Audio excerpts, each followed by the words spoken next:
Good morning students, this is your online class from उड़ान public school. और हम पढ़ रहे हैं आज क्लास 6th के सोशल साइंस के ज्योग्राफी सब्जेक्ट से chapter number 1, the earth in the solar system. इस चैप्टर का आज हम सेकंड पार्ट डिस्कस करेंगे। फर्स्ट पार्ट में हमने क्या पढ़ा था? फर्स्ट पार्ट में हमने स्पेस से रिलेटेड कुछ चीज़ें पढ़ी थी कि स्पेस में कौन कौन सी चीज़ें होती हैं, जैसे सन होता है, मून होता है, उसके अलावा कौन कौन सी सिलेशियल बॉडीज़ होती हैं, स्टार क्या होते हैं, फुल मून क्या होता है, न्यू मून क्या होता है। तो ये कुछ जो बेसिक चीज़ें हैं वो हम इसके फर्स्ट पार्ट में डिस्कस कर चुके हैं। आज हम पढ़ेंगे the solar system. The sun, 8 planets, satellites and some other celestial bodies known as asteroids and meteoroids form the solar system. We often call it a solar family with the sun as its head. तो solar system क्या होता है कि solar system को हम एक family के जैसे बोल सकते हैं, है ना, एक सोलर फैमिली के जैसे मान सकते हैं, जिसका हेड कौन होता है? सन होता है, जिसमें उस फैमिली का हेड होता है सन। और उसके अलावा उसमें क्या क्या होता है? उसमें 8 प्लैनेट्स होते हैं, मतलब 8 अलग अलग प्लैनेट्स या जिसे हम ग्रह बोल सकते हैं वो होते हैं, और सैटेलाइट्स होती है। इसके अलावा कुछ सेलेशियल बॉडीज़ होती हैं जिसे हम एस्टेरॉइड्स या मीटियोरॉइड्स कहते हैं। ठीक है, तो अब हम इसके प्लैनेट्स को जो है वो डिटेल में डिस्कस करेंगे। The sun is in the centre of the solar system. जो सन होता है वो कहाँ होता है? पूरे सोलर सिस्टम के सेंटर में होता है। It is used and made up of extremely hot gases. It provides the pulling force that binds the solar system. The sun is the ultimate source of heat and light for the solar system, but that tremendous heat is not felt so much by us because, despite being our nearest star, it is far away from us. The sun is about 150 million kilometer away from the earth. तो इस paragraph में हमें क्या बताया गया है कि जो सन होता है वो सोलार सिस्टम के कहाँ होता है? सेंटर में प्रेजेंट होता है। देन वो बहुत बड़ा होता है ना। यूज़ मतलब क्या होता है? बहुत बड़ा। उसकी साइज़ क्या होती है? बहुत ज़्यादा बड़ी होती है। एंड एक्सट्रीमली हॉट गैसेस से वो मिलकर बना होता है। मतलब वो क्या होता है, हम उसको ये बोल सकते हैं कि वो बहुत सारी गैसेस से मिलकर बना होता है, और वो जो गैसेस होती है ना वो बहुत ज़्यादा हॉट होती है। तो सोलार सिस्टम जो सन होता है ना वो क्या करता है? एक पुलिंग फोर्स जो है वो सन प्रोवाइड करता है, जिसकी वजह से क्या होता है कि जो सोलार सिस्टम है उसके सारे जो प्लैनेट्स हैं वो सन के आसपास ही रहते हैं। मतलब एक खिंचाव जो है वो सन की तरफ से रहता है, जिससे कि जो उसके प्लैनेट्स हैं वो सन के चारों ओर क्या करते हैं? रोटेट करते रहते हैं, रिवॉल्व करते रहते हैं। The sun is the ultimate source of heat and light for the solar system. जो सन है वो पूरे सोलार सिस्टम को हीट और लाइट जो है वो देने का काम करता है। But the tremendous heat is not felt so much by us because despite being our nearest star it is far away from us. देखो, सन जो है ना वो एक ऐसा स्टार है जो हमारे अर्थ से, हमारा जो प्लैनेट है अर्थ, उसके सबसे ज़्यादा करीब जो है या सबसे ज़्यादा पास में पाया जाता है। लेकिन फिर भी हमें उसकी हीट इतनी ज़्यादा फील नहीं होती है।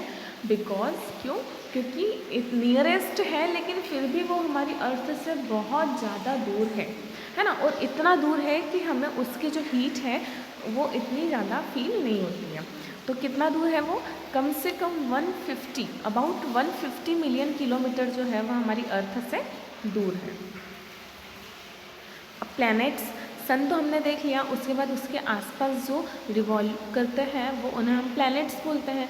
तो there are 8 planets in our solar system in order of their distance from the sun. They are Mercury, Venus, Earth, Mars, Jupiter, Saturn, Uranus and Neptune, है ना। हमारे सोलर सिस्टम में कितने टोटल 8 प्लैनेट्स प्रेजेंट हैं, और वे जो 8 planet हैं वो कौन कौन से हैं?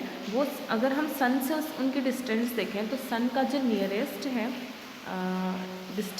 सन का जो नियरेस्ट प्लैनेट है वो है मरकरी, देन वीनस, और उसके बाद में थर्ड नंबर पे आती है हमारी Earth, then Mars, Jupiter, Saturn, Uranus, and सबसे ज़्यादा डिस्टेंस पे कौन सा प्लैनेट है?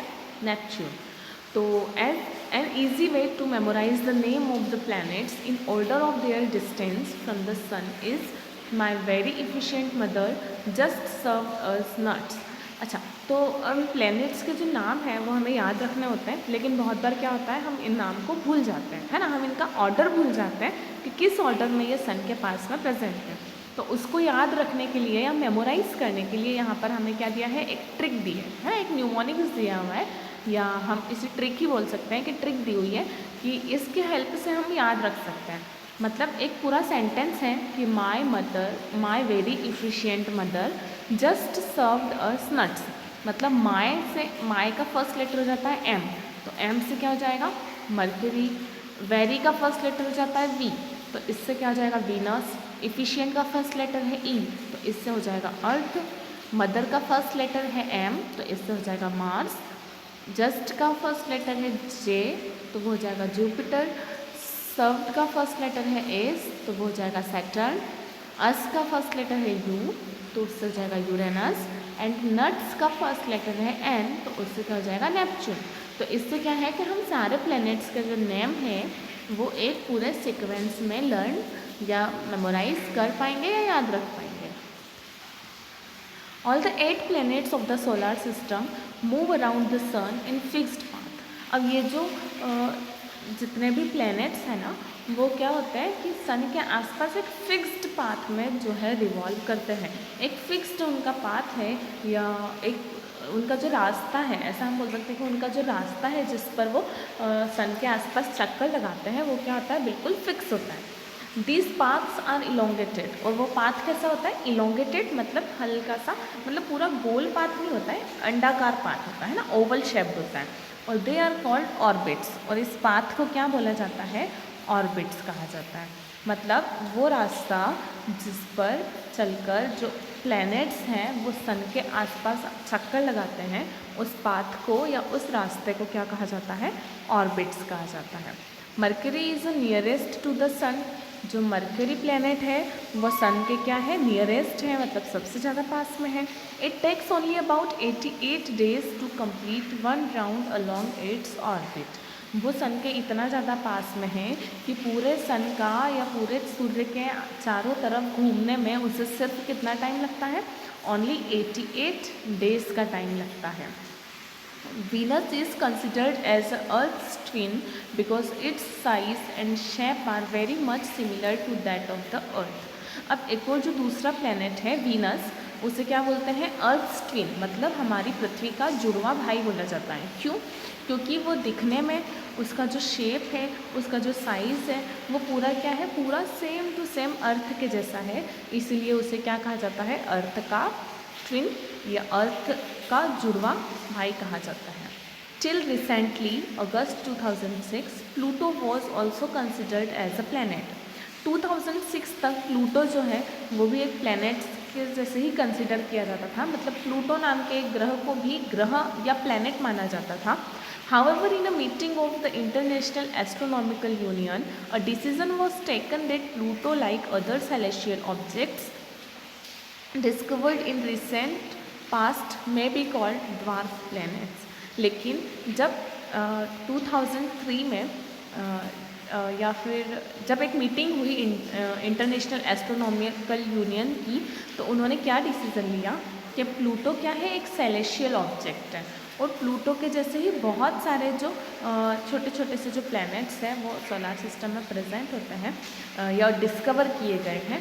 तो इन प्लैनेट्स को ये या प्लूटो या इसके जैसे जो दूसरे प्लैनेट्स होते हैं उन्हें प्लैनेट्स ना मानकर क्या बोला जाता है, ड्वार्फ प्लैनेट्स। ड्वार्फ प्लैनेट्स मतलब, ड्वार्फ मतलब होता है छोटा, तो उन्हें क्या बोला गया है, छोटे ग्रह माना गया है।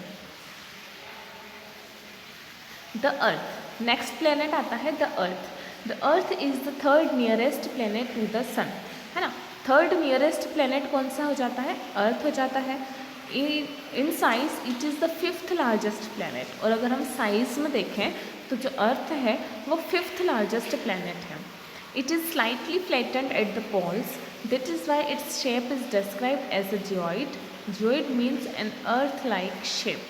अच्छा, तो जो अर्थ है ना वो पूरा एक बॉल के जैसा उसका स्ट्रक्चर नहीं होता है, बट वो उसके जो पोल्स हैं दोनों, उन पोल्स पे क्या है, वो हल्की सी फ्लैट होती है ना, इसीलिए उसके शेप को कैसा माना गया है, जियोइड के जैसा माना गया है।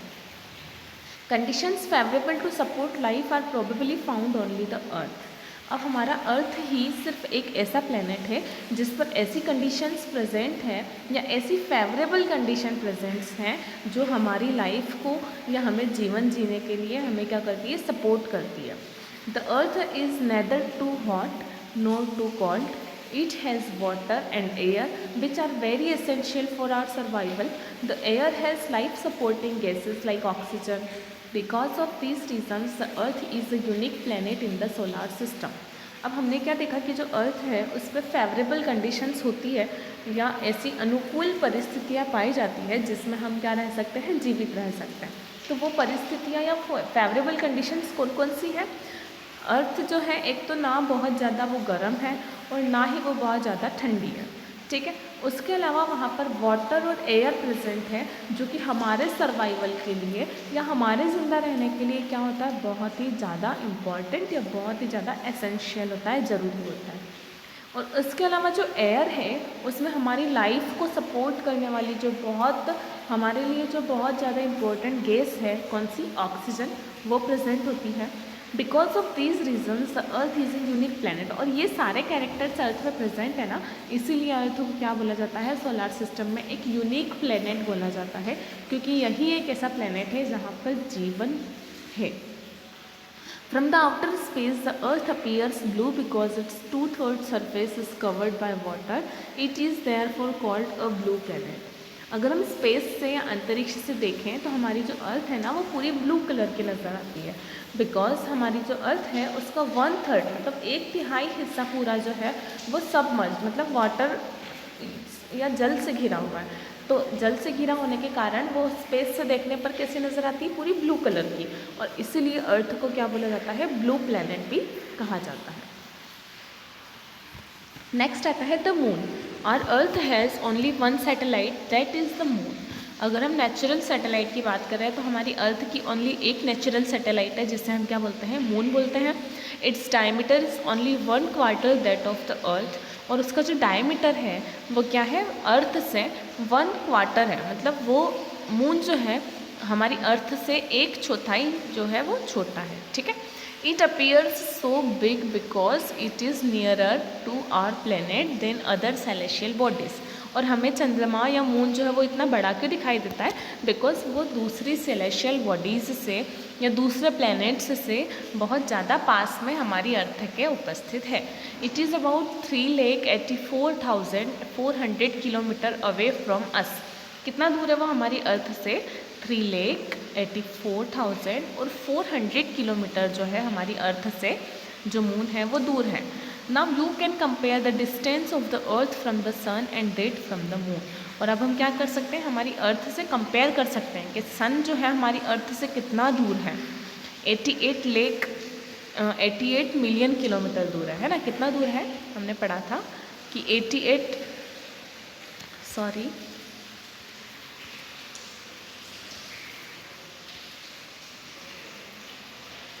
150 मिलियन किलोमीटर है ना। अर्थ सन जो है वो हमारी अर्थ से कितना, 150 मिलियन किलोमीटर दूर है। और मून सिर्फ हमारी अर्थ से 3,84,400 किलोमीटर ही दूर है। मतलब सूर्य हमसे बहुत ज़्यादा दूर है और उसके कंपैरिजन में चंद्रमा हमारी अर्थ से बहुत ज़्यादा पास है। The moon moves around the earth in about 27 days. Moon जो है उसको हमारी अर्थ का पूरा एक चक्कर लगाने में कितना टाइम लगता है, 27 डेज का टाइम लगता है। It takes exactly the same time to complete one spin. As a result, only one side of the moon is visible to us on the earth. और जो मून होता है ना उसको 27 डेज पूरी अर्थ का एक चक्कर लगाने में लगता है, और इतना ही टाइम उसे एक स्पिन करने में लगता है ना, एक बार घूमने में उतना ही टाइम मून को जो है वो लगता है। तो इसीलिए हम जब देखते हैं ना अर्थ से तो हमें मून का ओनली वन फेस ही जो है वो नज़र या वन साइड ही हमें हमेशा नज़र आती है। The moon does not have conditions favourable for life. Moon के ऊपर लाइफ को सपोर्ट करने वाली फेवरेबल कंडीशंस प्रेजेंट नहीं होती है। It has mountains, plains and depression on its surface. These cast shadows on the moon surface. Look at the full moon and observe these shadows. जो moon है ना उसके ऊपर बहुत सारे माउंटेन्स प्रेजेंट हैं, प्लेन्स हैं और बहुत सारी गहरी गहरी खाइयाँ प्रेजेंट हैं।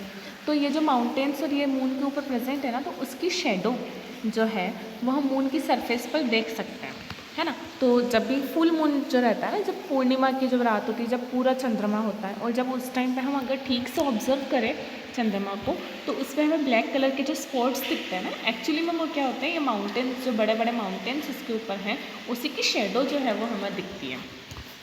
एस्टेरॉइड्स क्या होते हैं?